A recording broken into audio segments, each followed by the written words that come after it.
Myth number 3. Jack the Ripper had 5 victims.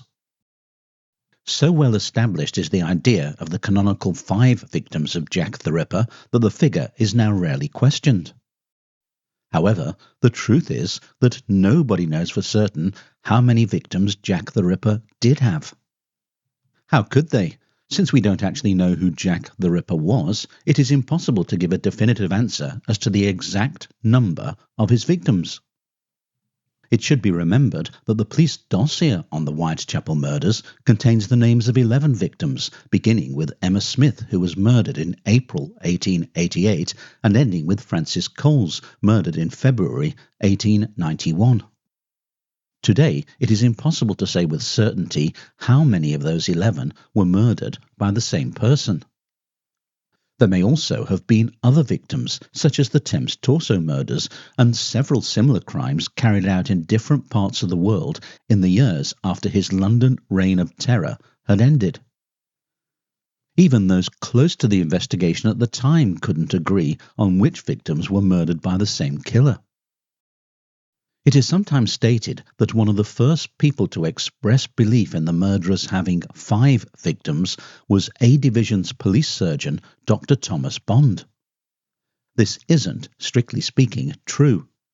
In fact, Bond believed there were 6 victims. It is true that in a report compiled at the request of Dr. Robert Anderson, the head of the Metropolitan Police's Criminal Investigation Department, which was submitted on the 10th of November 1888, Bond wrote that he had read the notes on the murders of Mary Nichols, Annie Chapman, Elizabeth Stride and Catherine Eddowes, and had carried out a post-mortem examination on the body of Mary Kelly, and that, in his opinion, all 5 murders were no doubt committed by the same hand. However, following the murder of Alice Mackenzie on the 17th of July 1889, Bond examined her body, again at the request of Robert Anderson, and reported that, "I am of opinion that the murder was performed by the same person who committed the former series of Whitechapel murders." So Bond evidently believed that there were 6 victims, not 5. The main exponent of the idea of the Canonical Five was Chief Constable Melville McNaughton, who in his 1894 report, now known as the McNaughton Memorandum, wrote, "The Whitechapel murderer had 5 victims, and 5 victims only." He then went on to list the names of those who are now referred to as the Canonical 5 victims. In the same report, McNaughton also stated that the murderer's brain gave way altogether after his awful glut in Miller's Court, and he immediately committed suicide, or as a possible alternative, was found to be so hopelessly mad by his relations that he was, by them, confined in some asylum. In his autobiography, Days of My Years, published in 1914, McNaughton was emphatic that the Whitechapel murderer committed 5 murders and, to give the devil his due, no more. Of course, if McNaughton was correct and the killer had either committed suicide or been placed in an asylum by his relatives after the murder of Mary Kelly, then the later Whitechapel murders victims cannot have died at his hand. However, it is worth pointing out that McNaughton wasn't actually in the Metropolitan Police at the time of the Canonical 5 murders. He only joined in June 1889 as Assistant Chief Constable of the Criminal Investigation Department. That's not to say that he wasn't in a position to have an in-depth knowledge of the case.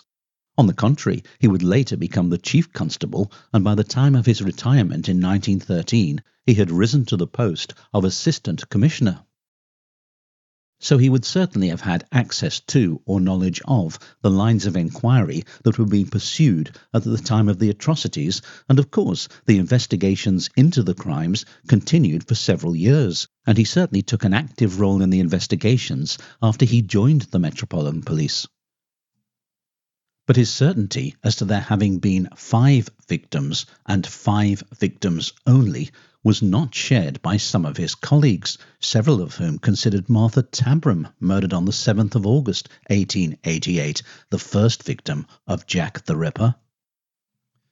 This view is shared by a large number of modern researchers and historians. There is also dissent today over how many of the other victims actually died at the same hand.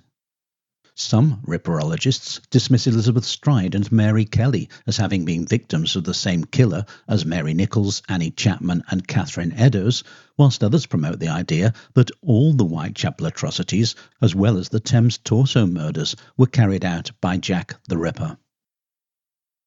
There is also a body of opinion that suggests that none of the murders were related and were in fact the work of different perpetrators. With so much debate and disagreement, it is impossible to say how many victims Jack the Ripper had, and the certainty that he had 5 victims and 5 victims only is by no means an ascertained and concrete fact.